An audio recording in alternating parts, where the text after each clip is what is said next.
tell, because we've got our own values that we kind of put in on this story, our own background, and we go, oh, that makes us feel a little bit funny. So, but I'll explain it, and some of you will have already heard about kinship, so I'll do another brief kinship explanation again for the other guys. But welcome, by the way. Hello. So this top left figure, okay, that's Nourlangie. Now he's this rather malevolent spirit, okay, and the story of Nourlangie is about a family that was camping down here, and he took a woman away from the family group and took her up to that top rock, okay, so you know that point that I pointed out before, that rocky, that pimple on the nose, if you like, and he took that woman up there and said, I want to marry you. And the woman was deeply distressed by this, because that woman turned out to be his sister, okay, and he said, I want to marry you. Now she was angry, she was really upset about this, and she didn't want that to happen, and so she got in a fight with him, and when she was in that fight, she pulled out the feather from his hair, so that feather that we can see depicted on that top left hand side there, and threw it down on the rock, turning it into stone so that everyone could see what had happened. Alright? Now everyone did see what had happened, okay, and the clan group, the family group found out, and they went up to that rock and they punished Nourlangie, okay, they actually beat him with flaming sticks, okay, and pushed him off the cliff, and as he was pushed off the cliff he fell down into Bang Bang Bang Billabong and turned into a crocodile, okay. And that's where he was punished, okay, sentenced to live as crocodile. And that's why they say that crocodiles have that really rigid, scarred back, if you like, all those bumps. It looks like the burn. So that's the story of Nourlangie, and that's a bit of a funny old one to tell, isn't it? Because you go, oh, he wanted to marry his sister, it makes you feel a bit funny. But to understand that a little bit more, okay, about why that's... it's certainly it's bad in our culture, and it's horrific in their culture, absolutely. Now, but to understand it, we need to understand kinship. Have you come across kinship before? Have you guys come across kinship before? Yeah, perhaps you might have heard this. How about you guys? No? Oh, brand new, all right. So kinship is this fundamental way that Binning understand their relationships around them, okay? Each Binning person will have a skin name, okay? And that skin name gives them their place in their community and in their world, if you like. So it's a central part of their identity. The first way that they'll introduce themselves to other Binning people is with their skin name, okay, central to who they are. Now, there's 16 skin names altogether, and I'll explain it more in detail. So every Binning person has this designated relationship or responsibility within the system. And for Binning people, it's just known, okay? It's in their head, it's in their heart, it's just who they are. This instinctive way of behaving, the same way that we just instinctively know that that's dad, that that's mum, that's brother, that's sister. Same goes for this kinship structure. Now, one thing that I'll mention too is that there could be a dozen people that fit into this in everyday life, or there could be hundreds. Now, because I'm Ballender, all right, it's quite a complex thing to explain. We're doing a crash course at the moment. I've got this cool chart, okay, with arrows and colours and pictures to help me explain it. So what we've got here, all right, is the structure, if you like. So what we can see, we've got two colours, all right? We've got orange and green. Now, essentially what that's representing is that every Binning person is split in half, okay? They're split into moieties. So there's Dua and there's Yiditcha, all right? So every Binning person is either Dua or Yiditcha. And that actually encompasses every living thing as well. So you might have, for example, white cockatoo might be Dua, and then black cockatoo might be Yiditcha. Everything's split in half, all right? Now, you get your moiety from your father, all right? Whatever your father has, okay, you're the same one. Kind of like a football team, if you like. Whatever your father is, the same one. So if my father's Dua, I'll be Dua, okay? If your father's Yiditcha, you'll be Yiditcha. Quite straightforward, all right? So that's what we can see. Orange is Yiditcha, green is Dua. Now then, each of those moieties is then split up into 4 groups, okay? So we can see 1, 2, 3, 4 groups. And there's a male and a female name for each of those groups, and they're the skin names, okay? So we can see that there's 8 skin names for Dua and 8 skin names for Yiditcha, all right? So you get your skin name from your mother, all right? But it can't be the same one as your mother, all right? It's actually, that's what these columns are about. There's a rotating cycle of 4 skin names, all right? So, for example, say Malgajuk, okay? If I'm Malgajuk, before I've even thought about having kids, all right, I know exactly that my children will be called Awagaj, okay, or Nawagaj, okay? So they're my grandkids. I can follow this arrow around, and I'll know that they would be Nourlangie or Nourlangie, okay? And they're my great-grandkids, okay? They come around, they'd be Nourlangie or Nourlangie, okay? And then that generation's kids, they'll have the same skin name as me.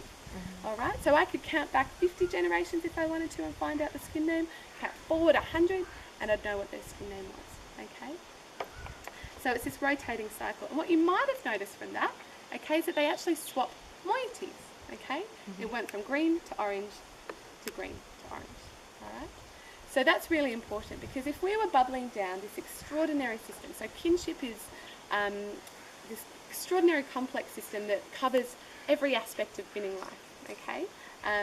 If we were trying to bubble down that complexity, all right, to one teeny tiny little element, okay, it would be about marrying your opposite, okay?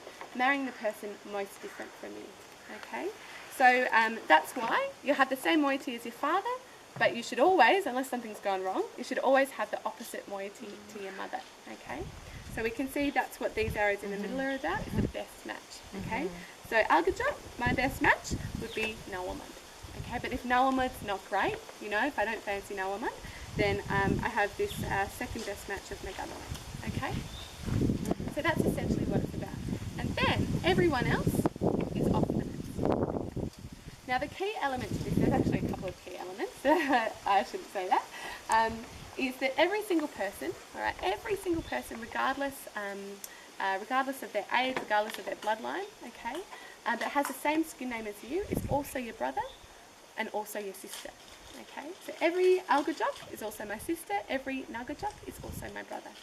So I could have a 2-year-old brother, okay, which is a bit weird. I could have a 22-year-old brother, which is a bit better. I could have a 96-year-old brother, all right, which is also a bit weird, all right? And the same goes for my mother. Everyone that has the same skin name as my mother, also my mother.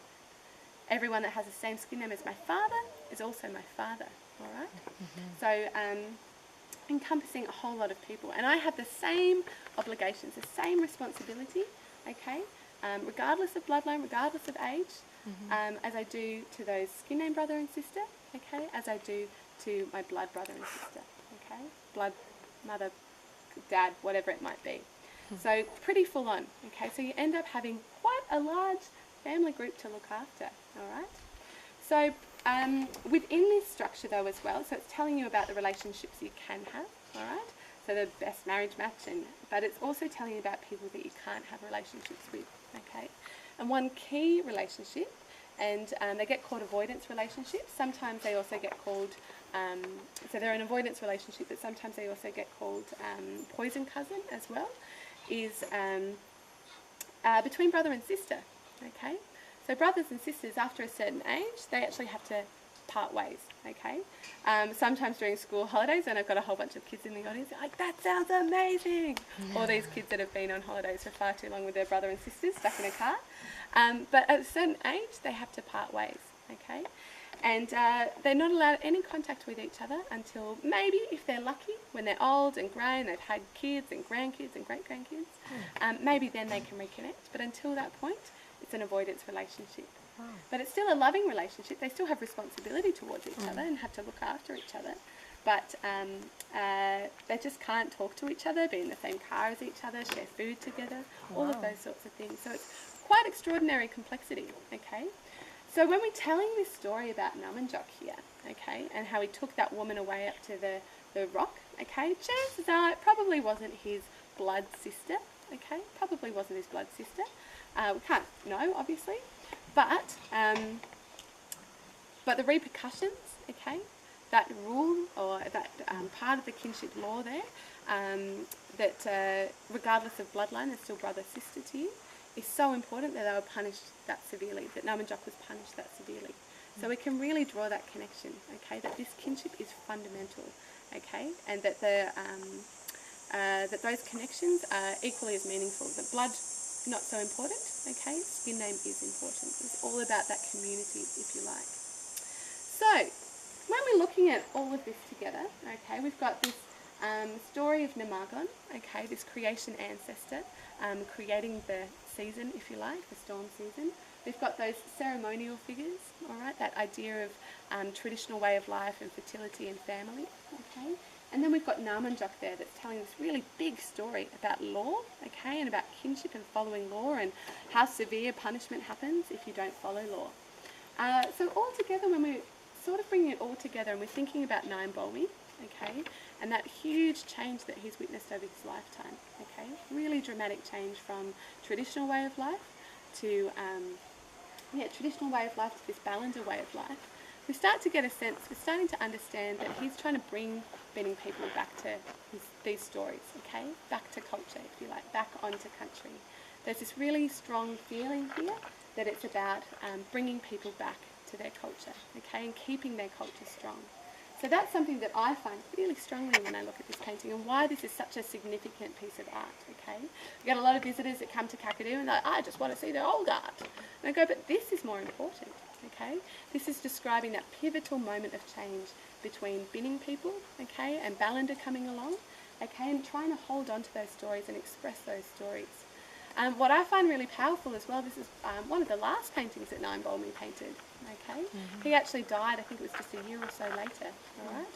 So one of the last paintings that he painted, and it's that really strong sense of bringing people back to what those traditional stories are. So quite extraordinary, really important artwork here. Do we know when or who made the lower part? No, not so much. So that was just there. All I can tell you is that it was done before 1963. However, underneath those layers of paint, there's like stencils, there's handprint stencils, but there's also a depiction of a gun.